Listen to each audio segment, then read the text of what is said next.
रक्षा मंत्रालय के आदेशों को तुरंत किया जाए रद्द, यानी बड़ी बहस। आखिर जवानों के साथ अन्याय क्यों, और वो भी विकलांगों के साथ अन्याय जिन्होंने अपना शरीर का अंग खोया है इस मातृभूमि की रक्षा के लिए। क्या सरकार उनके परिवार के भरण पोषण के लिए उन्हें पैसा नहीं दे सकती? डिसेबिलिटी पेंशन के क्या वो हकदार नहीं? तो फिर कौन है डिसेबिलिटी पेंशन का हकदार? ये क्यों जवान, जेसीओ और सेना के अधिकारियों के साथ ये खेल खेला जा रहा है? आखिर दोस्तों, हम सभी जानते हैं कि हमारी जो जिंदगी रहती है, चाहे हम ऑपरेशनल कमिटमेंट है, दिन रात 24 घंटे काम करते हैं, डिजास्टर मैनेजमेंट करते हैं, लाजमी है कि हमारे जवान को कहीं चोट लग जाए। कौन सा जवान है जो अपनी मर्जी से चोट लगा सकता है? कोई अपनी एक पेपर पिन भी शरीर में नहीं चुभा सकता।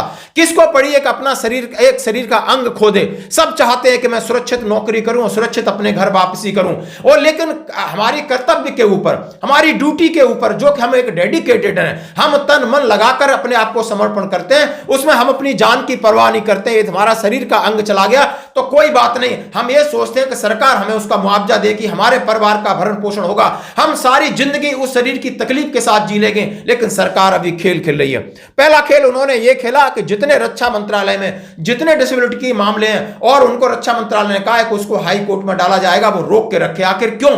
सभी रक्षा मंत्रियों की पहली सिफारिश थी कि इनको जारी किया जाए। और दूसरी बात, आपने 2023 में डिसेबिलिटी पेंशन के नियमों में बदलाव ला करके जवानों को सोचने पर विवश कर दिया है, मजबूर कर दिया है कि वो किसी स्पोर्ट्स में उतरे या नहीं उतरे, किसी फिजिकल ऐसी एक्टिविटी में उतरे या नहीं उतरे तो पहले अपना शरीर बचाएं, क्योंकि सरकार उनके साथ नहीं है। ये बहुत गलत बात है। इसकी खबर को लेकर बहुत ज्यादा ट्वीट चल रहा है, बहुत ज्यादा सेना के बड़े बड़े दिग्गज अधिकारी सभी ने चिट्ठी लिखी है, सभी इस बात की मांग कर रहे हैं। जरा आप इनका साथ देना होगा, सुनना होगा। विकलांग युद्ध दिग्गजों ने रक्षा मंत्रालय के आदेशों को तत्काल रद्द करने की मांग की। ये 16 जनवरी की खबर है दोस्तों। एसोसिएशन ने कहा कि रक्षा मंत्रालय के पूर्व सैनिक कल्याण विभाग ने युद्ध और विकलांग दिग्गजों, सशस्त्र बलों की विधवाओं और अन्य पेंशन भोगियों के खिलाफ मामले फिर से खोल दिए। आप समझ सकते हो, यानी जिसने पेंशन ली उसके लिए मामले उन्होंने खोले हैं। शर्म की बात है।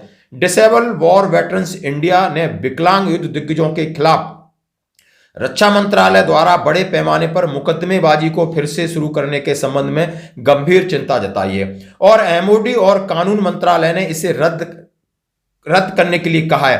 असंवेदनशील और दुर्भाग्य आदेश को तुरंत वापस लें। यानी डिसेबल के कैप्टन सेवानिवृत्त एन के महाजन द्वारा सोमवार को एक बयान जारी किया गया जो वेटरन्स डे के अवसर पर है। एसोसिएशन ने कहा कि रक्षा मंत्रालय के पूर्व सैनिक कल्याण विभाग ने युद्ध में विकलांग के खिलाफ मामलों को फिर से खोल दिया है। विकलांग, वयोवृद्ध, सशस्त्र बलों की विधवाएं, अन्य पेंशन भोगियों मुकदमेबाजी में वे मामले शामिल हैं जो सशस्त्र बल न्यायाधिकरण विभिन्न, मतलब जो एएफटी ने हमारे जेसीओ जवान और अधिकारियों को जो विकलांग पेंशन, डिसेबिलिटी पेंशन के मामले स्वीकृत कर दिए थे, उनको न मानते हुए वो हाई कोर्ट में मामले ले जाकर के उनको निरस्त, उनको कैंसिल, उनको बर्खास्त करने के लिए एमओडी ये षड्यंत्र रच रहा है। क्या ये सही है? अक्टूबर में मंत्रालय को एक पत्र लिखा जिसमें सार्वजनिक नहीं किया गया। उल्लेखित पत्र के भीतर निर्देश सभी मामलों को फिर से खोलने का निर्देश देता है। उसकी संख्या में उल्लेखनीय वृद्धि की आशंका। उन्होंने कहा कि 2014 में स्पष्ट रूप से एएफटी उच्च न्यायालय और सर्वोच्च न्यायालय के फैसलों का विरोध नहीं करने की प्रतिबद्धता जताई थी। हालांकि इस रुख की वर्तमान अवज्ञा हो रही है। वर्तमान में पंजाब और हरियाणा उच्च न्यायालय में दो मामले सक्रिय रूप से प्रगति, यानी आप बार बार एएफटी के फैसले नहीं मान रही है, और उच्च न्यायालय, हाई कोर्ट, सुप्रीम कोर्ट इस बात पर जोर दे रहा है कि एएफटी के निर्णय को मानो, लेकिन एमओडी मानने को तैयार नहीं है। उन्होंने कहा है, लेफ्टिनेंट जनरल सेवानिवृत्त बीके कोटनाला ने कहा है कि मंत्रालय ने निरंतर रक्षा खाते सीडीए द्वारा जाने वाले भुगतान में देरी करने के लिए कदम उठाया है। इससे विकलांगता वाले युद्ध के दिग्गजों के बीच उत्पीड़न और थकान होगी। यानी आप समझ सकते हो कि उनको पैसा नहीं दे रहे हैं, वो लोग हरास हो रहे हैं, परेशान हो गए, पहले भी शारीरिक अपंग है और मानसिक रूप से भी ये उनके लिए एक प्रताड़ना है। सरकार ने मामलों पर जवाबी हल्फनामा दायर करने के लिए उपाय शुरू कर दिए। जिन लोगों ने ये मामले जीते हैं वे बहुत वृद्ध हैं।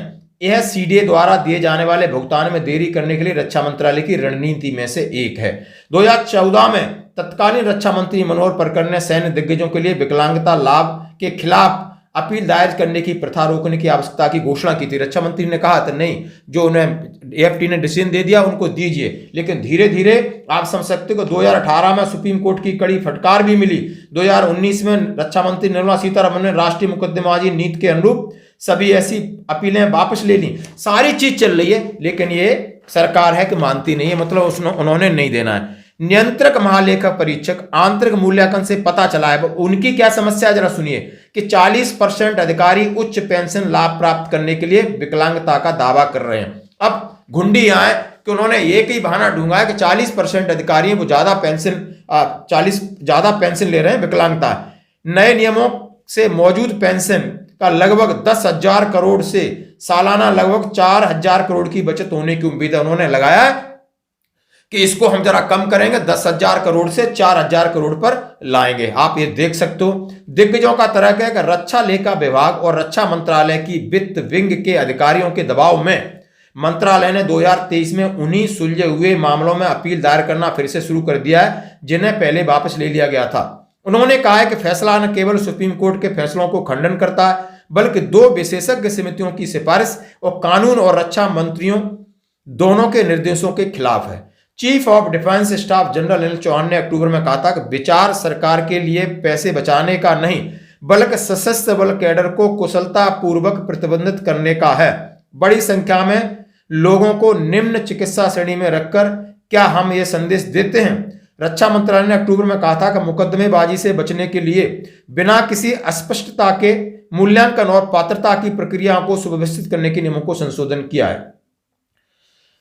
रक्षा मंत्रालय के अनुरोध इस मामले मैं पूरी ये बात खबर आपने देखा होगा, और सीधा सीधा अपील में वर्तमान रक्षा मंत्री राजनाथ सिंह, कानून मंत्री अर्जुन राम मेघवाल से आग्रह किया गया कि वे प्रधानमंत्री और लगातार रक्षा और कानून मंत्रियों उच्च स्तरीय सीमित राष्ट्रीय मुकदमेबाजी द्वारा तय किए गए नियमों का निर्णय से हवाला दें। बड़े पैमाने पर मुकदमेबाजी जो वापस लें।